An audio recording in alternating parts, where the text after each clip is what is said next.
Do you ever like tend to use food as a way of connecting your kids with the culture? How does that work for you? Yeah, absolutely, Patini. Yeah, it's one of the primary ways is Yeah, food, and I think because it doesn't have to be fully explained. yeah, It doesn't have to. You don't have to memorize something. You don't have to read and understand history. Like you can, but you don't yes, have to. Uh, it's just food. It's something you can prepare and give to your children, and they can eat it, and they can kind of feel the culture in them. mm-hmm. Um, it can bring people together for gatherings, and then you can use those gatherings as points to learn about your culture from the people there. So there's so many ways in which food is the central connector, and I think it is in many cultures, and definitely in Indian culture, as we both know. Yes, Food is the connector of, and yeah. So there's just so many. I try to cook as much as I can. mm-hmm. Um, I know you've tasted my eggplant curry before. That Yes, that the base of that is that's like the perfect one for parents because it's actually so easy to make. When you make that base, you can mm-hmm. use it with almost anything. So even though it's Right, not maybe it's not a very highly specific traditional recipe, but at least it gives them the flavors, all of the flavors that they would want from that cuisine. right, But yeah, I would say food is central just in how it connects people. mm-hmm. It brings people together, and then you can learn about the culture while the people are together. Yes, And then yeah, at the same time, in the absence of that community, the food can at least remind you with the yeah, flavors and with the taste, remind you, oh, this is not like McDonald's, right? Like right, this is something else. yes, One other thing I'll add is that when we get to visit my parents in La Crosse, it's a 2-hour drive from Madison. Uh, you know, until she was 3, my daughter, she used to say that we're going to India. And I think that's perfect for this conversation because my mom created an environment where she mm-hmm. really felt like she was in India and Oh my visiting gosh, our that's culture. beautiful. So she used to say she was going to India, Oh, and that's beautiful. Amuma, or grandma, was going to make Yeah, her other special foods that she did teach me how to make, but I don't have time to all the time. Some of them are highly specific, things like thorn, or which is kind mm-hmm. of like a beans with spiced coconut, uh, Yes, and avial, which is like a vegetable curry, but highly specific vegetables, highly yes. specific preparation, highly Mm-hmm. specific knife work to even to julienne those the right way. Um, Mm-hmm. so yeah, I'd say that for the things that I can't do, then I like grandma do. But Yes, of that course, I'm trying to make sure I know them so that when the time comes, I can take over those duties as well. yeah, Yeah, absolutely. And while you mentioned your curry and your mom, reminds me of the specific incident when you guys came over to ours, and I didn't ask you to bring anything, but you brought it anyway, right? Like you made a curry, this yeah, beautiful eggplant curry, and you brought it. And then part of it is you enjoy cooking, right? You enjoy making all the food, but then you also mentioned that I can't go anywhere. If my mom knew that I went somewhere and I didn't take over food, she'd be really mad, right? Like you did yes, mention that. yes, And that kind of goes back to like the Indian traditions and roots where yeah, it's just communal. It's part of the culture and part of who we are. And, like sharing each other's recipes and things like that is creates those bonds.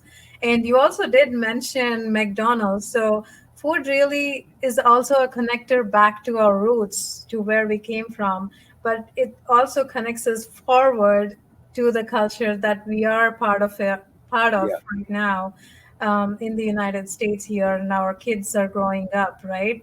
So looking forward, so we talked about food connecting us backward to our roots. So looking forward, how has that connected you with your friends and others as you grew up, right, in your teens and all of that, right? You definitely had to be hanging out with your friends, eating the American way and things like that. How did that connect you with your friends growing up?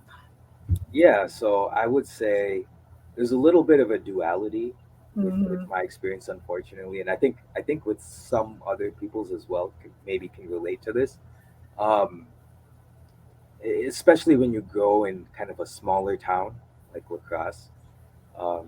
Had my dad taken that job in Seattle, it would have been very different. But Yeah. growing up in La Crosse, it was more like a duality. Like I couldn't really connect to other people that weren't Indian using Indian food very Right. easily. It Mm-hmm. was extremely hard. So Yeah. basically impossible. So I would say, you know, there's a duality there. I just connected to them by assimilating, fitting in, and eating the food that they were eating.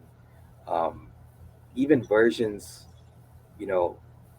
But I would say my mom though is an expert at fusion cooking, Mm. and this is I'm still learning from her. But she has amazing ways of doing fusion cooking. She could make innumerable amounts of money if she had Wow. started a fusion restaurant or even sold her recipes. Yeah. She's made samosas with tortillas Oh, wow. and ground turkey to simulate like beef tasting to Americans for Sure. American parties, and it's like the first thing that everyone eats, and it's gone. She makes this, Sure. and of course, Indian desserts can travel worldwide, so a lot Mm-hmm. of desserts too. So I guess those are some ways maybe you can connect. It was hard though growing up, but those were some of the ways I think, um, making kind of fusion foods, and then I kind of passed on that tradition, or well, I took that tradition and ran with it Mm-hmm. when I came to Madison, and I'm around people that are more open to eating different types of foods. Right. I would start with kind of making, fusion versions of things, like Yeah. you know, I definitely took that samosa recipe because it travels very well. Yeah. Um, or it's more like it's kind of like an empanada actually, the way she makes it. If you think Oh, about it, sure. Yeah, yeah. it's I can almost the see the same. similarities. Um, and then even things like having curry inside a grilled cheese. I don't know if you've ever tried that. Mm. Grilled It's cheese curry. Yeah, Yeah. yeah, yeah. So it's Sounds kind of good. like if you think about the kati roll, which is Yes, yes. a Uh-huh. street food that's popular in Yeah. the U.S., where they were able to basically put curry in a wrap and have a little burrito. But Yeah. if you imagine that, but with cheese to kind of hold it together, Sure. keep Yeah, the yeah. sauce from leaking out. Um, yeah, things like that. Just experimenting. Obviously, there's so many things you can do with paneer or Indian Yes. cheese. Um, Yes. so yeah, that's the way. Now the way that I try to connect is by doing some sort of fusion dishes and introducing people, um, you know, and then testing their spice levels. It's Right. And yeah, speaking of fusion, reminds me of the time when you had tried on the fusion pizzas that we have on Namli, right? yes, yes, Even for someone who was as experimental as you kind of sounded surprised when I mentioned to you Indian style pizza, right? Talk yeah, to me a yeah. little bit about like so you never so like what surprised you about Indian style pizza, I guess. Well, really, the only surprise was that paneer was a popular flavor because I thought paneer Yeah. and cheese would kind of. I felt like I was thinking more like, oh, it would have to be chicken or it would have to be Hmm. just vegetable. Yeah. But you said paneer is one of the most popular flavors. That was really the only thing. I was like, oh, really? Because in my Yeah. mind, that wasn't a great combination with Yeah. cheese and paneer. But I guess it kind of makes sense if you think like maybe like feta on a pizza or something like that. Hmm. It could have a similar kind of feel. But yeah, yeah, that was mostly the thing. I had heard of uh, some places that do it, like a Mars Pizza in Detroit. They were featured Hmm. um, as one of the first places to put curry on pizza. But it's kind of the same as that grilled cheese that I Yeah. mentioned. Like it works well because the cheese kind of the pizza itself holds everything kind of together Together. in Yeah. that compact, efficient way that Americans like to eat. But then it delivers the flavors. It's a good Hmm. vehicle it could be a good vehicle to deliver the flavors. And yeah, I Yeah. remember that pizza was it was a very good was a very good pizza. I liked it a lot. It almost reminded me of kind of like a buffalo chicken kind of pizza. So I Yeah. think it could have a lot of mass appeal for sure. Yeah, Yeah, yeah, yeah, that sounds really amazing. So, as we talk more about food, right? Like, you do cook a lot at home, but you also do enjoy food outside the home too.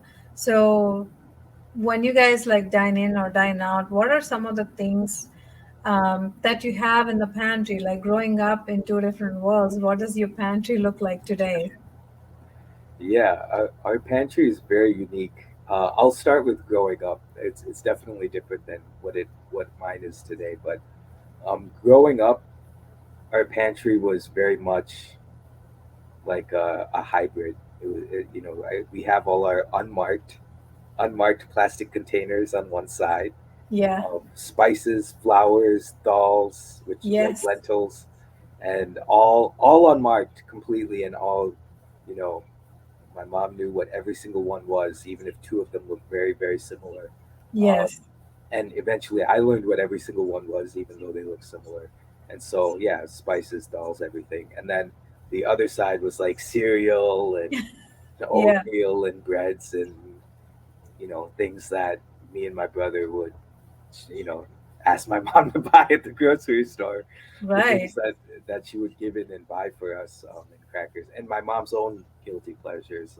Sure. She really likes barbecue flavored potato chips, so she Wow. would always Mhm. have those. And yeah, so there was a lot of American foods and Indian foods. It was almost like there were two pantries in one, Yes. and they were also by sides. So like the one side was all Indian stuff, and the other side was This sounds American very food. much like my pantry right now because Yeah. I have all these clear see-through boxes in which all of my Yes. Indian spices and condiments go in, and nothing is marked. I just know Yep. it, right? I have Yep. cumin powder, and then I have coriander powder right next to each other. If you just look at them, they look just like two brown powders Yeah. and they look very much the same, but I But generally once can you tell the use difference. them enough, you can tell. It's funny how your brain makes new associations with the visual, like even the Yeah. granularity of the powder, the Yep. little, the little, I would say, coriander. In this case, the difference would be it would have more off particles or more particles that aren't as consistent as the Right. cumin. So like you'll be able to tell, Tell the and difference a little even bit. if you can't explain exactly what made you tell the difference, you would get it right 100% of the time. Yes. So Yes.